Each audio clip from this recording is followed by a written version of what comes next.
A gente tá começando hoje o nosso primeiro Papo de Titãs, ó, com Hércules Medeiros. E aí nada melhor para começar o Papo de Titãs do que um mega titã da engenharia do Piauí.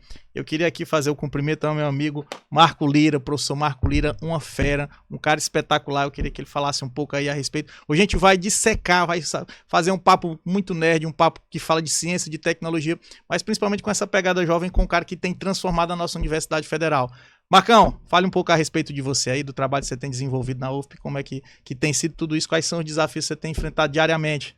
Pô, muito bacana começar em grande estilo aqui nesse duelo de titãs, né? Me sinto lisonjeado de estar ao lado desse grande profissional da engenharia, meu amigo, irmão, parceiro, Hércules Medeiros. Meu irmão, a nossa trajetória aí de muita luta na engenharia, né? Estamos na universidade tentando dinamizar esse universo da engenharia, sobretudo voltado para a engenharia elétrica, mas para a engenharia de um modo geral e tentar atrair esses jovens e deixar a engenharia cada vez mais atrativa para essa meninada que está vindo por aí cheia de expectativas. Isso aí. Pessoal, Marco Lira, meu amigo há muito tempo, a gente se conheceu quando passamos juntos no concurso lá do Instituto Federal, e ele depois alçou outros voos, foi lá para a UFP, né? Hoje é nosso pró-reitor lá da UFP também.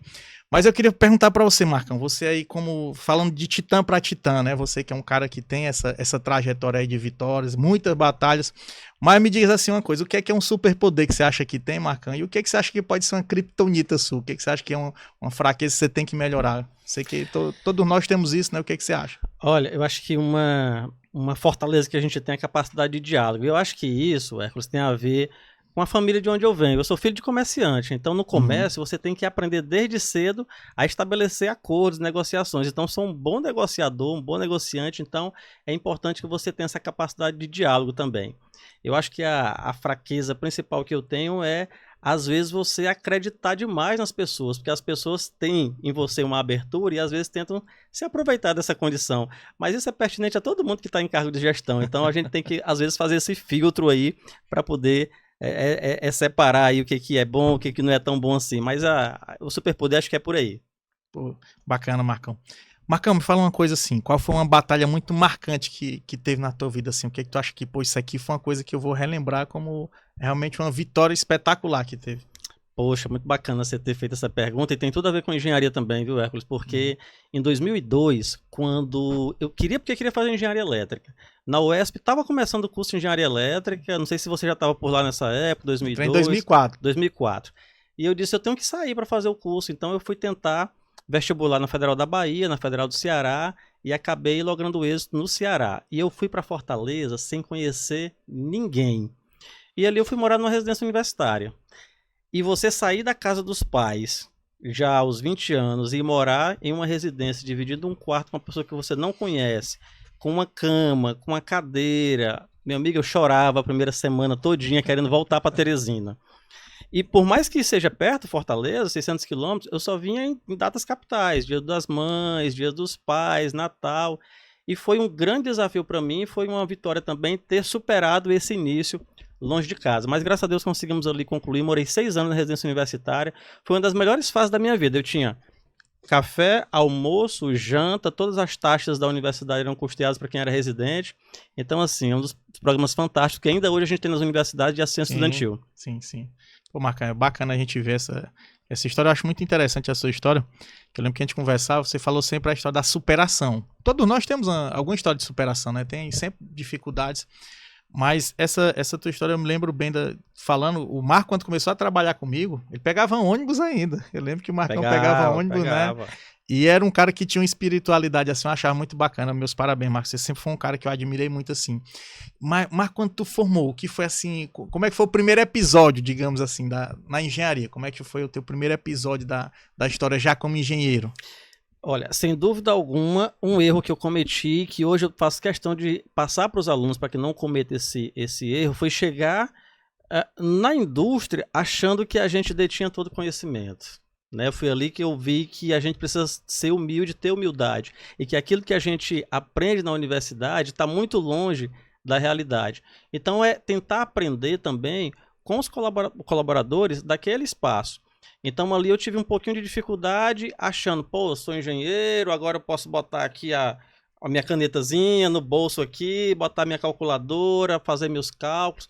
Quando, na verdade, gente, engenharia é interação. Engenharia é participação, é colaboração, é você contar com os outros. Então, essa sinergia que deve acontecer ainda lá nos bancos da universidade é o que você vai levar para o resto da vida. Então, meu principal desafio, Hércules, foi encontrar esse meio extremamente disputado e a gente tem uma tendência de querer se afirmar nesse meio. Só que às vezes você se destacar sozinho não é bacana. Então você dá as mãos para os colegas e cresce juntos, que aí eu acho que a coisa é bacana, roda bem. Todo mundo tem alguém que foi uma ajuda bacana. E aqui eu quero deixar um abraço para o professor Edilson, nosso master, um cara incrível que tem, não só para mim, mas vários filhos adotivos que ele tem aqui no Piauí, pelo Brasil afora. E te perguntar, Marcão, quem é um cara que foi assim o mestre Yoda da sua vida, assim, o professor Edilson, da tua formação? Poxa, o professor Edilson, um abraço, professor Edilson. O professor Edilson foi meu professor. Eu fiz eletrotécnica na escola técnica. O professor Edilson é uma das grandes referências que a gente tem. Mas minha grande referência é o meu orientador de mestrado. Professor Emerson Mariano, ele é professor da Universidade Estadual do Ceará. Pra você ter uma ideia, Hércules, eu estava ainda faltando 6 meses para concluir o mestrado, quando eu prestei concurso no Instituto Federal, onde a gente se reencontrou lá em 2009. Sim. E quando eu tive a aprovação, eu disse, professor, e agora? Eu passei no concurso. Ele disse, vamos acelerar o seu processo. Então eu qualifiquei 1 mês depois, e 1 semana depois da qualificação eu defendi o mestrado. Quer dizer, muitos professores por aí de programa de pós-graduação teriam feito questão de segurar o aluno até o último minuto. Então ele viu ali na possibilidade também de contribuir com a formação da gente. E eu acho assim, a gente sempre quer que os orientandos da gente cheguem mais alto e alcancem voos maiores do que a gente. Pelo menos eu penso assim, né? Então a minha referência é o professor Emerson. Pô, legal. Marcão, e o que foi assim... uma batalha, uma coisa que tu disse, porra, essa daqui é difícil. Que você sentiu assim, essa aqui, se eu conseguir, vai ser uma coisa que realmente eu vou admirar a mim mesmo. Que a gente, o maior fã, eu acho que o maior fã seu tem que ser você mesmo. Você tem que acreditar, tem que dizer, eu vou conseguir, eu vou fazer. Mas tem algumas coisas que são muito difíceis. Você vê, cara, isso aqui é... E qual foi uma coisa que te marcou, Marco, assim, que disse, ó, isso aqui vai ser uma coisa difícil, mas eu vou... E venceu. E Hércules, eu acho que, enquanto engenheiro, a gente várias vezes está desafiado a assumir cargos de gestão. E em 2022 eu assumi a diretoria do Centro de Tecnologia. O Centro de Tecnologia é quase o público de uma cidade. Você tem 120 professores, você tem 30 técnicos, você tem 3.700 alunos, então é um município. Quando eu assumi ali, que eu sentei na cadeira de diretor, eu pensei comigo, meu Deus do céu, onde foi que eu vim parar? Será que eu vou dar conta? Então era um desejo, a gente batalhou muito para estar ali, mas quando a gente senta na cadeira que se depara com os desafios, você pensa, meu Deus do céu, será que eu vou dar conta disso? Mas felizmente, os desafios foram grandes ali, né? Pensei em desistir? Não, até porque, como você disse, a gente precisa ser o principal fã de nós mesmos.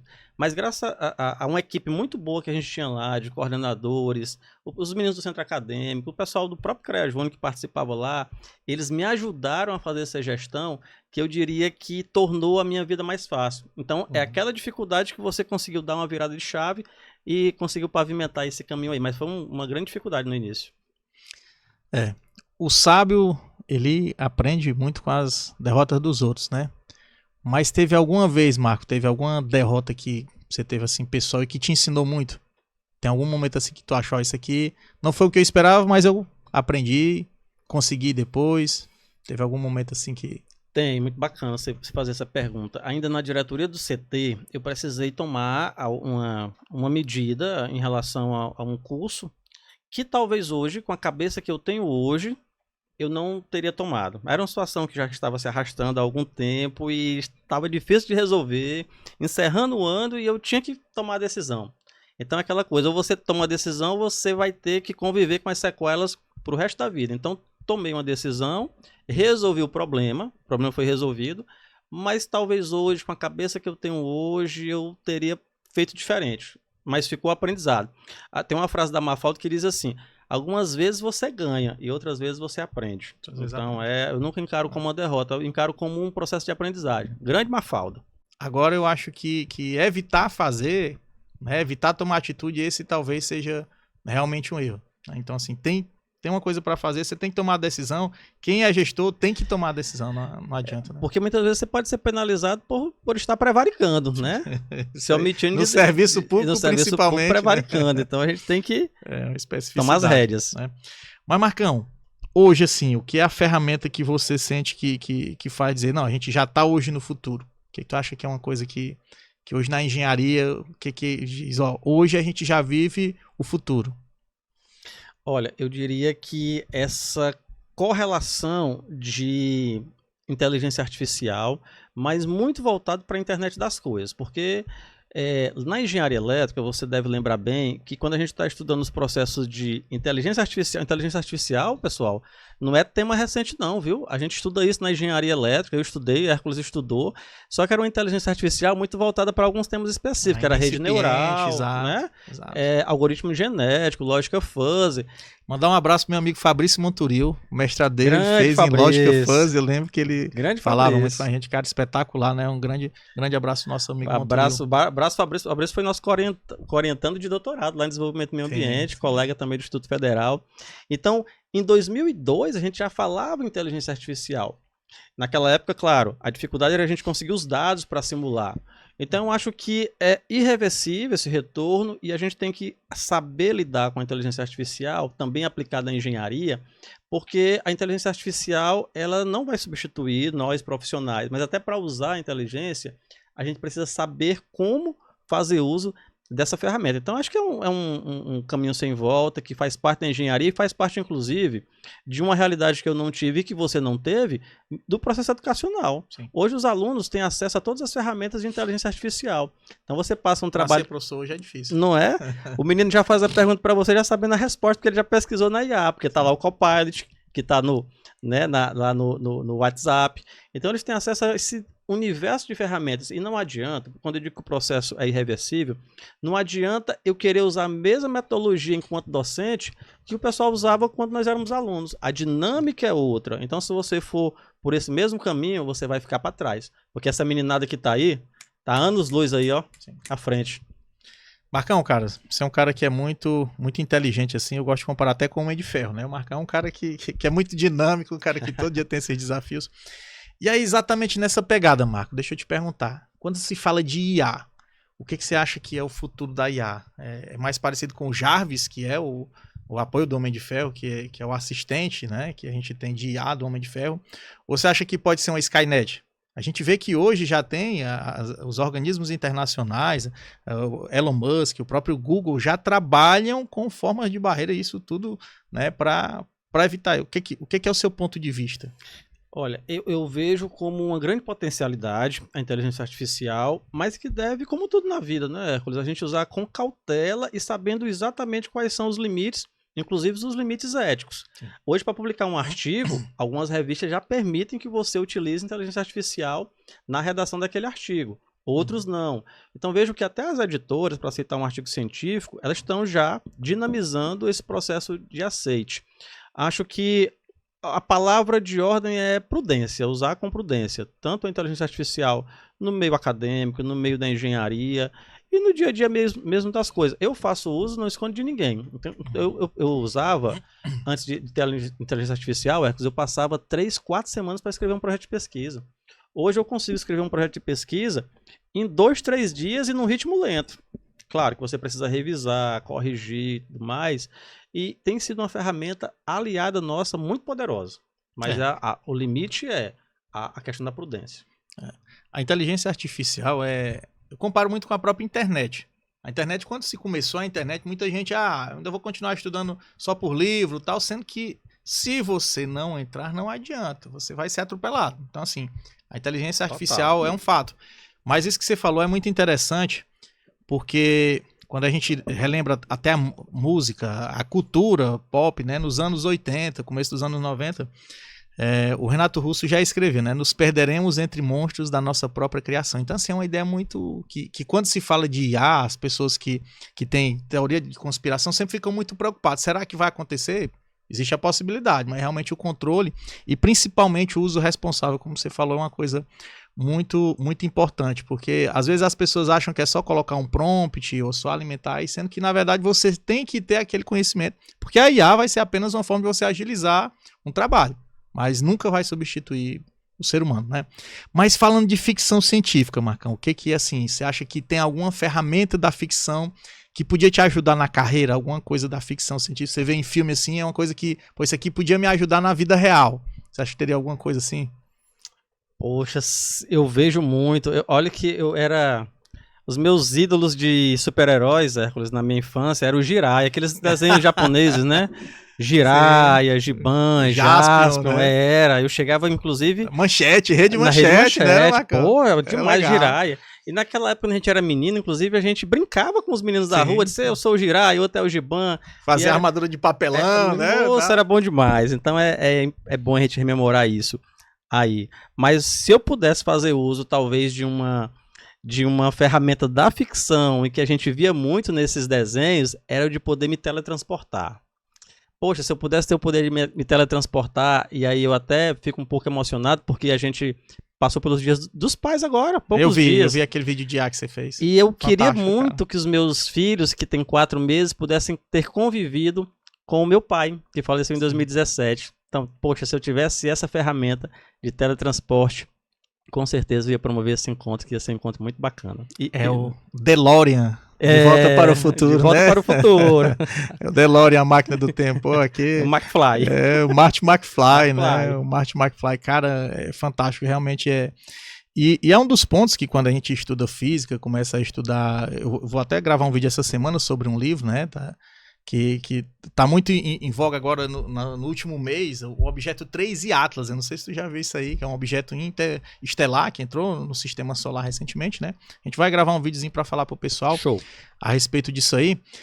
Mas falando da física, né? E é um dos maiores sonhos realmente do ser humano, é a viagem no tempo, né? Sim, esse teletransporte. Quando você fala aí, realmente você faz um uso muito bom, que é o uso para matar a saudade quem você ama. E até para corrigir alguns erros do passado. Se a gente tivesse essa possibilidade de olhar para o passado, poxa, se eu pudesse voltar, eu faria diferente. Falou aí uma coisa que eu lembrei agora. Aqui a gente tem um astronautazinho. Eu lembro de um dos filmes que eu mais gosto. Um dos filmes que eu mais gosto, o cara se veste de astronauta, né? Que é O Homem do Futuro. É um filme brasileiro. Sim, O Homem do Futuro, fantástico o filme, Wagner Moura, né?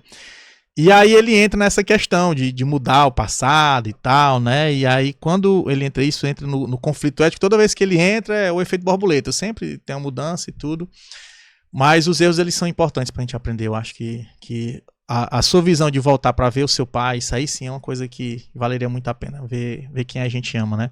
Mas vamos lá, falando, Marcão, então assim, se você pudesse mandar uma mensagem, né, para o Marco de 20 anos, Marco, metade da idade que você tem, o que você diria pra ele, Marcão? Eita, o Marcos de 20 anos. Deixa eu fazer as contas aqui pra saber quantos anos o Marcos seria. Não, quando você tinha 20 anos. Quando eu tinha 20 anos. Quando você tinha 20 anos. O que você falaria? Olha, eu falaria, não tenha medo, bota o pé e vai na fé, manda essa tristeza embora. Pode acreditar que um novo dia vai raiar, a sua hora vai chegar. Então eu sempre gostei de desafios, sabe? Então, e quando a gente é adolescente, parece que a gente tem os peitos de aço, meu amigo, que você vai com força. Acha que nunca vai envelhecer, né, Marcão? Não, você acha que não vai ser acidentado, você se joga de cabeça, você acha que nunca vai lhe acontecer nada. E eu acho que e aí é muito bacana, que eu sei que esse podcast vai ter um público-alvo dessa juventude, dessa meninada, sim, e é uma fase bem pra dar conselho pra essa galera nova, né? E é uma fase que essa galera tá, que é essa fase de definição de novos conceitos, sim, onde a gente acha que pode tudo. E é uma fase muito bacana. Então, eu só diria o seguinte, meu amigo, se jogue, vai na fé que vai dar tudo certo. Pro estudante de engenharia, Marcão, se você pudesse dizer para o estudante de engenharia, né, para o cara, porque assim, eu vejo a sua juventude é muito parecida com a minha, né? A gente, família que batalhando e tal. O que você diria para o estudante? Teria alguma coisa que tu acha que poderia ter melhorado mais, ter feito alguma coisa mais diferente? Sim, em relação aos estudantes, eu ministro a disciplina de introdução ao curso. Então eu pego essa meninada que está entrando na engenharia elétrica ali com 16, 17 anos, e eu digo para eles o seguinte: estejam preparados, porque a oportunidade da vida de vocês pode não estar no Piauí.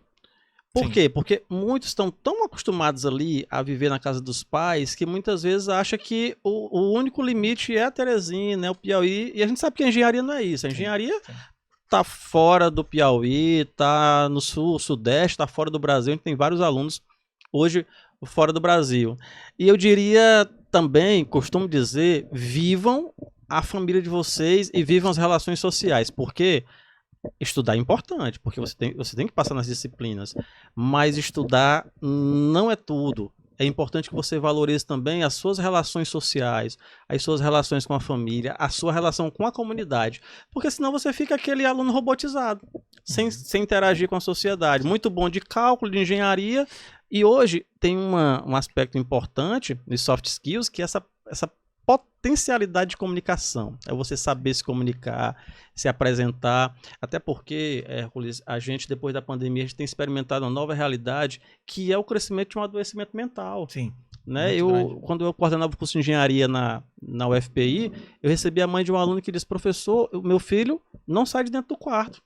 Ele está fazendo as refeições dentro do quarto, e era um dos nossos melhores alunos. Nota lá em cima. Né? Mas entrou numa bolha introspectiva que não conseguia ter essa interação familiar. Então, a base familiar, a base da vida social é importante também para nos dar essa estrutura. Sim.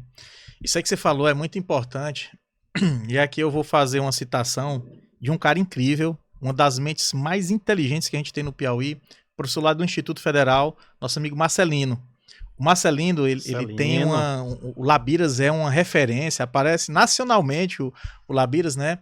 E o Marcelino, ele me falou uma vez, ele estava lutando, eu não sei como que tá o projeto, para implementar um curso de engenharia biomédica lá no Instituto Federal, né? E aí algumas pessoas perguntaram para ele: Marcelino, mas aqui tem campo e tal, e ele é um cara de uma mente assim, incrível, né? O Marcelino disse: eu preparo meus alunos para o mundo, e quando eu falo mundo, não é só o mundo Brasil, é o mundo inteiro. Então, assim, isso aí que você falou da pessoa se preparar, aproveitar muito a família, mas se preparar para, se precisar, voar mais longe, né? Eu lembro bem dessa frase do Marcelino, né? Que ele disse que quer fazer o curso de engenharia biomédica aqui, para que esses alunos atendam tanto ao Piauí, que é um polo que a gente tem realmente da medicina aqui no Nordeste, no norte do Brasil, né?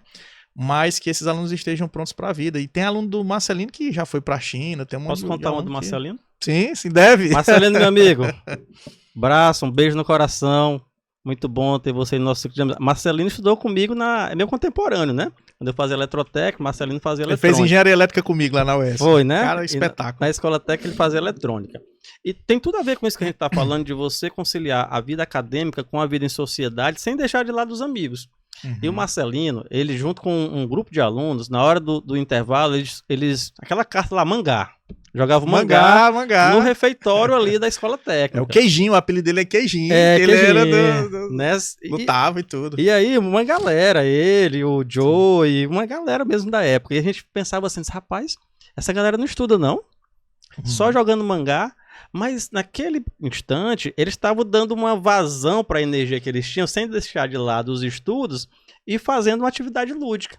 E assim como o Marcelino, que é uma potência, um dos caras mais inteligentes que eu conheço, tem outros contemporâneos dele que também jogavam mangá, que estão fazendo sucesso aí em toda a parte do Brasil. Sim. Então, um exemplo de pessoa que soube conciliar a vida lúdica com a parte acadêmica. Beijo grande, Marcelino. Você falou de uma coisa aí muito importante. Hoje a gente participou do evento da Semana de Engenharia, e aí o pessoal pediu conselho, né? Eu disse, estude muito, porque eu, como professor, me considero até suspeito para falar isso, mas é uma das coisas mais importantes que a gente tem, é o conhecimento técnico, indiscutivelmente. Isso aí você tem que ter conhecimento técnico, porque vai precisar, independente de qualquer outro superpoder. Eu acho que esse eu considero muito importante. E aí o outro conselho que a gente deu, para o aluno estagiar muito, porque a prática, aí é aquela máxima que tem de todo mundo, por mais que achem que é um conselho antigo, mas a prática leva à perfeição, pode até não levar, mas aproxima muito. Então, assim, quando você começa a estagiar desde jovem, é uma coisa que vai fazer muita diferença. Tanto é que a gente tem colegas que, quando se formam, dizem assim, fulano só chancelou o conhecimento, né? Eu lembro bem do Marconi, um amigo nosso, que disse, o Cleiton, quando se formou, só chancelou o conhecimento dele. Né? O cara já tinha um conhecimento espetacular na parte de pontes enquanto se formou. E a outra parte é da comunicação. Isso aí realmente é uma coisa que é muito importante, principalmente hoje. Hoje que você tem a inteligência artificial que faz cálculo, que faz boa parte das coisas pode agilizar, resolver seus problemas, a comunicação ela é importantíssima. E aí aqui eu vou fazer uma referência do professor Hélio lá da UFP. O Hélio que é um cara muito também, uma mente muito inteligente. E o Hélio, eu lembro que ele passava para os alunos a recomendação de fazerem aulas de teatro. Cara, isso aí é uma coisa que as pessoas não enxergam o potencial. Mas uma aula de teatro, às vezes, para um aluno que é um pouco introvertido, até aquele que quer melhorar muito, né? Uma aula de teatro faz muita diferença. Então, assim, são pequenos conselhos que um mestre passa para você, que não tá no livro, mas aquilo ali pode modificar muito sua vida, né? Professor Hélio da Engenharia de Produção, né? Professor Hélio da Engenharia de Produção. Rapaz, Doutor Hélio, eu viu? já segui os conselhos do Hélio quando eu tinha 15 anos e nem sabia, porque na nossa juventude, a gente participava de grupos de jovens, grupos paroquiais, e ali tinha um momento que a gente fazia várias peças teatrais. Sim. Via Sacra, esse negócio todo. Você foi Jesus alguma vez? Rapaz, na primeira vez eu fui Jesus, mas eu apanhei tanto que no ano seguinte, não, agora eu quero ser soldado. Na Semana Santa não quis. Eu fiz 2 anos de Jesus na Via Sacra, aí no terceiro ano eu disse, não, agora eu vou ser soldado. Sim. Mas muito bacana, sem dúvida, abre um leque de possibilidades.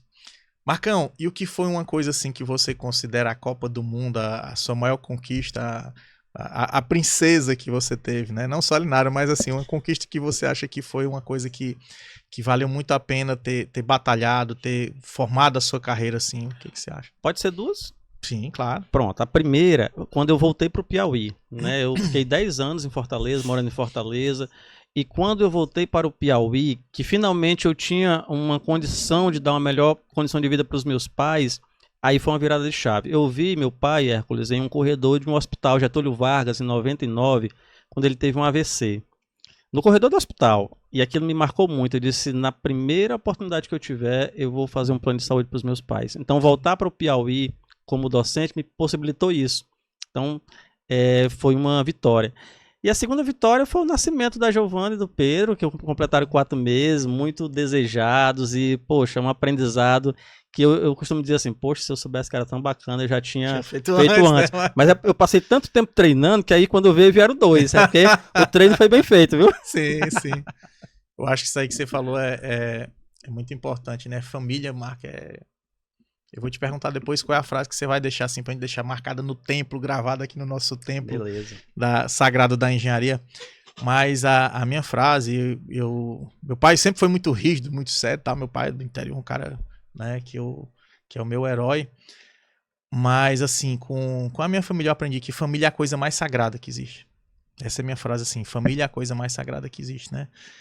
E isso que você falou é uma coisa que, quando você falou do seu pai, falou agora dos seus filhos, né? Tinha falado que se pudesse voltar no tempo, família é uma coisa que realmente a gente tem que se dedicar, e tudo que a gente faz só entende quando você tem filho, é que você entende. Você começa a valorizar mais seus pais, né? Uma coisa que realmente é muito importante. Mas, Marcão, me diz assim o seguinte, como é que o cara faz, como o seu caso, como é que você faz para manter o alto nível tanto tempo na carreira? Isso é difícil. É muito difícil. E Hércules, e aí eu quero que você me permita que você, não é porque eu estou na sua frente, mas você é uma das grandes inspirações que eu tenho voltado para a área de capacitação, de estudo, porque eu sei que, assim como você vê no estudo a possibilidade de uma ascensão social. Então, para quem não sabe, gente, o Hércules tem a formação em engenharia elétrica, engenharia civil, matemática ou física? Matemática, engenharia de segurança, e eu fiz a engenharia elétrica, mas também fiz a física. Aí agora na pandemia eu inventei de fazer direito. Sim, eu lembro. Né? Porque eu acho que esse conhecimento que a gente vai adquirindo... Me convidou para a formatura. Foi. O Marcão é do coração. Você pode perguntar assim, pô, mas tu vai atuar? Eu disse, não sei, mas conhecimento não se perde. Então, eu acho que para a gente se manter em alto nível, o tempo todo a gente precisa estar aprendendo. Tem professor que às vezes diz pro aluno assim, olha, não vou te ensinar tudo não, porque tu vai ser meu concorrente lá na frente. Não vai ensinar o pulo do gato, não, né? Pelo contrário, eu quero que o meu aluno seja melhor do que eu, porque já imaginou, Hércules, se o meu aluno fosse menos qualificado do que o professor, a humanidade estaria involuindo ao invés de evoluir. Então eu quero, meus queridos alunos que estão nos assistindo agora, que vocês sejam sempre melhores do que eu, melhores do que os professores de vocês, porque aí eu vou ter certeza de que a nossa missão foi cumprida. O professor Edilson é que fala assim, o conhecimento só serve se for repassado. Se não for repassado, não tenho dúvida. Não adianta, né? Mas, Marcão, aqui, te agradecer muito, né? espetacular, sempre tá com você, cara. Sempre atende a gente, o Marcão. É um O maior Marcão prazer. ainda tem, eu tenho a felicidade de entrar, eu entro na sala do Marcos, aí tá lá, no meio de tantos prêmios, tantas coisas que o Marco tem uma foto do meu convite de formatura que eu mandei pra ele. Tá lá no Ainda painel. hoje tá lá, pô, isso aí pra gente é um presente. Mas, Marcão, a gente vai fazer aqui a nossa parede sagrada, né? O nosso templo com as frases assim, que marcam a vida. E o que é uma frase que você quer que a gente deixe no nosso templo aqui? A frase do Marco Lira. Uma frase para ficar para a posterioridade. Uma frase para inspirar os seus alunos, inspirar o pessoal da engenharia. Esse bate-papo nosso aqui é para todo mundo, mas assim, os engenheiros, tem uma pessoa aqui espetacular para se inspirar, Marcão. O que você acha que pode deixar aí nessa cápsula do tempo para inspirar as pessoas, Marcão? Eu acho que a minha frase é o seguinte, Hércules. Ninguém vai dizer para você que vai ser fácil, ninguém. Mas encare os desafios com ousadia, mas sobretudo com caridade. Porque às vezes eu não preciso fazer determinada ação e ser reconhecido por todo mundo. Às vezes não precisa, você só precisa ser reconhecido pelas pessoas importantes e aquelas que de fato valem a pena para você. Sabe por quê, Hércules? Uma vez eu vi, eu não vou lembrar agora de quem é essa frase, mas às vezes a gente gasta o dinheiro que a gente não tem para agradar pessoas com as quais a gente nem se importa. Impressionar pessoas que às vezes nem gostam da gente. Nem né? gostam da gente. Então é viver para um mundo que é surreal, fora da realidade. Então ousadia, coragem, mas sobretudo com a caridade, né? Pô, Marcão, o que eu vou falar agora? O cara desse é inspiração, o cara desse. Pô, Marcão, brigadão, cara. Brigadão. Tamo junto, meu irmão. Brigadão. E assim, não tinha ninguém melhor pra gente começar esse papo de titã do que um titã de verdade, do que um cara assim incrível, um cara que ensina pra gente, né? Eu tenho a felicidade de ter como amigo pessoal realmente que a gente convoca de madrugada, ó, o pneu do carro furou, o cara tá atendendo a gente, é o Marco Lira, o professor Marco Lira aqui, um parceirão. Mande a localização. Mande a localização, né, Marcão? Hoje cancelou um compromisso inadiável pra estar com a gente.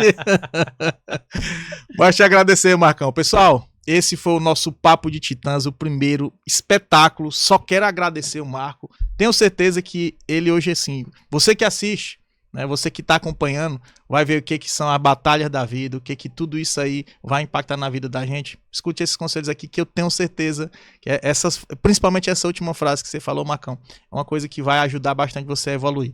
Mas isso aí. Obrigado, Marcão. Meu irmão, parabéns, sucesso. Tenho certeza que vai ser um grande projeto e grande exitoso, assim como tudo na sua vida e na sua carreira. Que é isso. Grande abraço para todo mundo, gente. Papo de Titãs. Abração.